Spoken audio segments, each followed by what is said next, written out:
What is up, you guys? Glitches here, coming at you with another Dauntless video. Today I'm bringing you the second entry in my Dauntless for Beginners series, in which I'll be covering damage numbers and weapon types. I'll be explaining what all the different colored damage numbers mean, how those numbers can give you helpful informational cues during your hunts, as well as give you a detailed description of all three different weapon types and list which weapons are best suited for each of the different types of damage you'll be doing during your hunts. Now, the core and most basic type of damage that you can do to a behemoth is, well, basic damage. Basic damage is indicated by the white numbers you see when attacking behemoth and is the damage dealt directly to a behemoth's health pool. It is also the main way of killing a behemoth, so the more white numbers you see, the faster that behemoth will be slain. Bear in mind that while other forms of damage are being done to a behemoth, small percentages of basic damage are still being done in the background. You just might not see them because the numbers are hidden in favor of those other damage types for visual purposes. The next, and arguably most important damage type, is part damage. Part damage is the damage dealt to unbroken parts of behemoth and is indicated by the yellow numbers you see while attacking. This damage does not directly damage a behemoth's actual health pool and only counts towards the damage threshold needed for breaking a particular part. Once that threshold is reached, that part will break off from a behemoth as a lootable item and that part will no longer take part damage. If, for example, you're attacking a leg and you still see yellow damage numbers, that means the part isn't quite broken yet and you should keep attacking it. If you're attacking the leg and white damage numbers pop up, that usually means that the part is officially broken and you can move on to the next part of the behemoth. The behemoth will also give distinct audio and visual cues once a part is broken, be it in the form of a roar or a screech, or even a short stun animation. Keep in mind that breaking parts of a behemoth can alter a behemoth's attack behavior. You see this a lot when severing tails. Take Gnasher for example. If you sever the tail of a Gnasher, the Gnasher will begin favoring other movesets that don't require its tail, like its bite attack or sliding attack or its foot stomp ability, because it will recognize that the tail is no longer there and that no longer is the best type of move to do against the Slayer.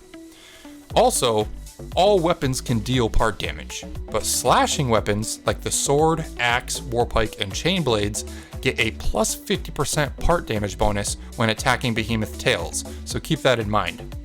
Lastly, cells can increase the amount of part damage you do to a behemoth. Cells like Blade Storm and Sharpened. Blade Storm gives you a flat amount of part damage increase, and Sharpened gives you a percentage-based part damage increase. Personally, I would recommend the Sharpened cells because percentage-based damage boosts will always outweigh flat damage boosts in the long run in your builds. Another thing to take into consideration are the visual cues you see while fighting behemoth. As you do damage to different behemoth parts, you'll start to see small scratches that eventually turn into bigger, bloodier wounds on those particular behemoth parts. Once you see those wounds turn completely white and become a scar, that is a good indicator that that particular part of the behemoth is officially broken and you can move on to the next part. Stagger damage is the next damage type. Stagger damage is dealt to a behemoth's head or legs and allows slayers to stagger, stun, or knock down certain behemoths. Stagger damage is indicated by the blue damage numbers you see while attacking a behemoth and also do not affect the behemoth's basic health pool.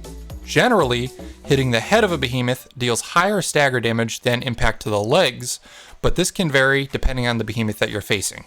Primarily, you'll want to take slashing or blunt type weapons when trying to do extra stagger damage, with blunt type weapons being the ideal choice because they do higher base stagger damage than slashing weapons. Now, there's a minimum damage threshold that must be met to deal stagger damage, so often a lower damage dealing weapon like chain blades will not deal stagger damage when you attack. This issue can be mitigated, however, with the use of cells.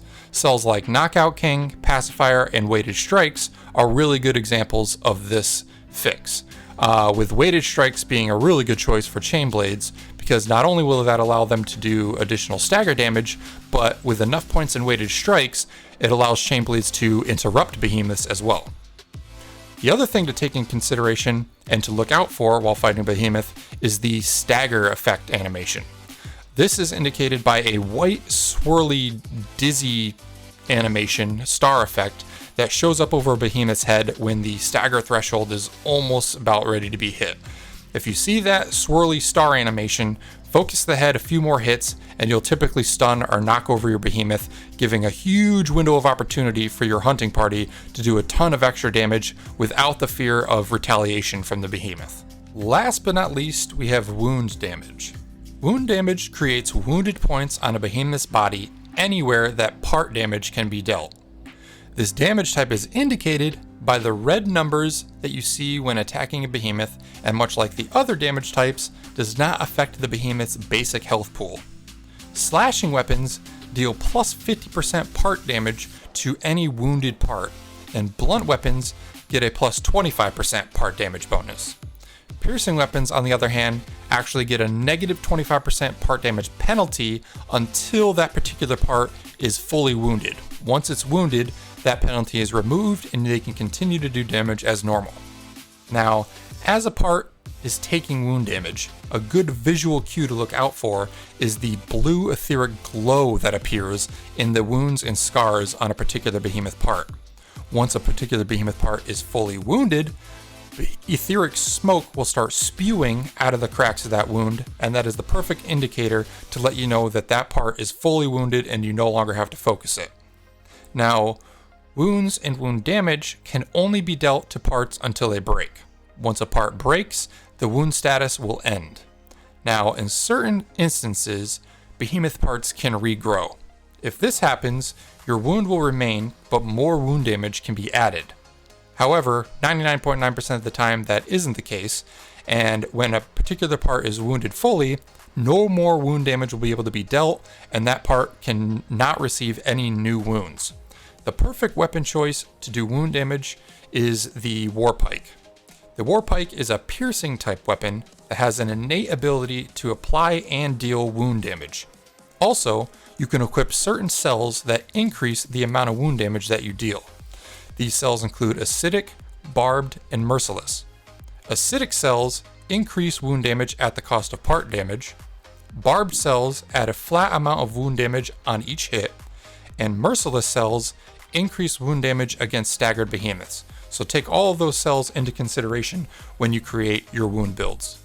Now that you understand what all the different damage numbers mean, you're probably wondering, what weapon should I choose to dish out all this damage? Well, for starters, there's 3 different attack types that you can choose from on your weapons. The first being slashing damage. Slashing damage deals increased part damage to certain unbroken parts of a Behemoth. These parts include the horns, severable tails, and even the wounds that are created from piercing weapons. Slashing weapons include the axes, chain blades, swords, and the war pikes. All 4 of these weapons have slashing type attacks. Second, we have the piercing weapons. Piercing weapons deal wound damage on hit, but cannot deal stagger damage without some sort of outside buff or cell that grants them extra stagger damage. Once a wound damage threshold has been met, a wound is created on that given part, and for the remainder of the hunt, that part will take increased incoming part damage from all the other weapon types. The primary go-to weapon for wounding and piercing damage is the war pikes. They are great for dishing out wounds and putting that wound damage on Behemoth super quick. Last but not least, the third and final attack type is blunt damage. Blunt damage boasts the highest stagger damage output of any weapon type in the game. They're great for knocking down and stunning the Behemoths during your hunts. The 2 main weapon types to choose to do blunt damage with are the Aether Strikers and Hammers. They're great for stunning those Behemoths, opening up those windows of opportunity for doing a ton of free damage, so I highly recommend having one of the 2 in your hunting party every time you go out on the Shattered Isles. The only weapon type that I haven't brought up yet is the Ostian Repeaters, and I left them for last because they're a little unique in that they don't really follow any of the typical attack type tropes. The Ostian Repeaters are kind of funny. They're more of a support weapon. They can do pretty good damage with the right build, but the main thing that I typically see people using them for is the perk that allows them to throw a buff out onto the field. With the right build, that particular buff can not only increase the attack speed and a lot of other attributes of the Slayer, but it can be given out to all the other members of the hunting party as well. So that can really boost the damage output as a whole for your group if you know how to play the repeaters properly. But I'll go over those more in depth when I do the weapon workshop guides in future videos, so stay tuned for that. And with that being said, that's pretty much all I got for you guys today. I hope this guide helped out. I hope it clarified a bunch of things regarding the different damage types and weapon mechanics within Dauntless. I look forward to seeing you all in my next guide in my Dauntless for Beginners series. Thank you all again for all the crazy support that you've been giving me over the last few weeks. I really appreciate it. I hope you guys all had a great day, and I will catch you in the next one. Later. Thanks so much for watching, you guys. I hope you enjoyed the video. If you did, be sure to hit that like button. Also, if you're looking to join a killer community of like-minded gamers, then be sure to click the link in the description and join the Glitch Gang Discord server.